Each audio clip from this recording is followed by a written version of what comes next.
So, my story ends with kind of an ending. My husband died 4 years ago of a sudden heart attack. And it wasn't over yet because we had this kind of weird religious thing going with us. I was surviving Catholic and he was Jewish, and we had this neurotic life, and because of it we had no religion, and I kind of didn't know what to do about burying him. But I did know that the family kind of had this tradition, his family had this tradition about ashes. So we kind of got through this long Irish drunken Shiva. And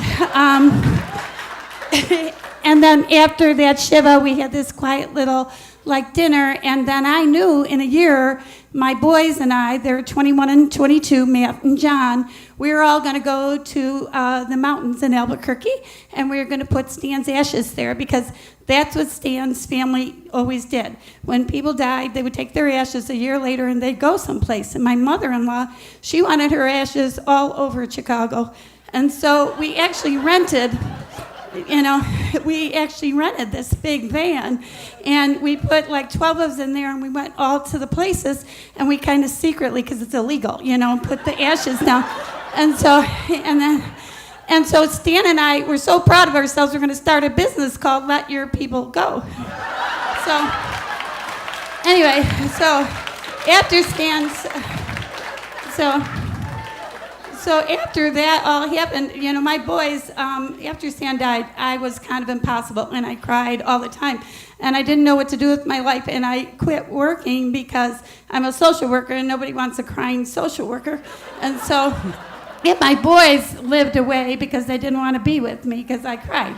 I overreacted. Someone would say, I went to a movie. My husband and I would go to movies, and I would start to cry, so they didn't want to be with me. So I decided to get a bike, and I got this really fast electric bike, which I had no business doing because I can't stand bikes, and my husband knew that because he bought me this three-wheeling bike and a three-wheeling tricycle, and I nearly divorced him over it, but he was right. So I had this electric bike, and I had the electric bike for maybe 3 weeks, and boom, went down, tore my rotator cuff, broke 4 teeth.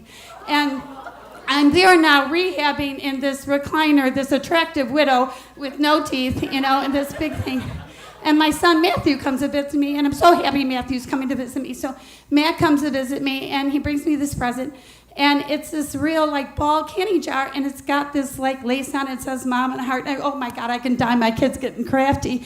And he hands me this, and I open the bottle, and I open this jar, and there's this tea, and I go, oh honey, I need some tea. He goes, Mom, smell it. Oh my God, Matt, this isn't tea. Oh my God, your dad would die. This is weed. And he goes, yeah, well, goes, Mom, you should be on weed because you cannot be on painkillers because you can't even drink well. And I said, but your dad hated weed because his mom and dad were potheads, so his dad rebelled by being straight, and so his dad hated weed. I said, you have to he goes, listen, Mom, it's all how you look at it. And he took one of my medicine bottles, it was empty, and he puts the weed in it. He puts the top on, he goes, see, now, Patty Rosenberg, this is medicine, it's legal. You can use it. I said, get it out of the house, but I don't remember much because I was high on painkillers. So anyway, so fast forward to the day before we're going to Sandia Peak to put the ashes in the mountains. And I talked to the boys the night before. They don't want to talk to me because they don't want to go with me anywhere, but they'll meet me at the airport the next day. And then I call this guy that I met on a widowers support group, and he's trying to support me, named Denny, and he says, listen, Patty, you better check with TSA because I don't think you can walk with your husband's urn onto the plane. I said, oh, okay. So I call up TSA, and they said, you got to double bag the ashes. And I said, okay. So I double bag the ashes, and the boys aren't talking to me, and I'm crying, of course, because that's what I did, and I cried and cried and cried, and I cried myself to sleep, and then I wake up the next day, and I'm late for the airplane, and I run out, and I still have these ashes I'm finishing, and then I run and I'm on all these painkillers, and I throw them in the bag, and I throw in the ashes, and I run out to the airport, and I get to the airport, and then I'm with my boys, And they're not talking to me anyway. We're in line, and I'm going up to TSA, and I pull out the ashes of the bag, and I go, these are my husband's ashes. And they were so humiliated. Well, fortunately, Matthew has a girlfriend with me. Matthew goes that way. John goes that way. And TSA is watching me cry. And this Olivia, this girlfriend, is saying to me, I'll stay with you. And they go, you have to test him for carbon. And so Olivia goes with the ashes to test for carbon. And I'm still crying hysterically. And TSA takes me, and they lead me through it. I'm crying, and they take my bag, and I'm crying. And then suddenly on the other side, they bring me the bag, and then they bring me the ashes and put it in. And I go all the way to Albuquerque, sitting alone, crying all the way to Albuquerque. And then we get to the hotel.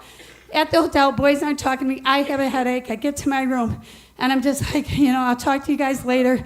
I get to my room, and I go get my ibuprofen, and I open the bag, and there's that weed. So I'm like, oh, my God, I just committed a felony. And I call up Denny, and I go, Denny, I'm a mule.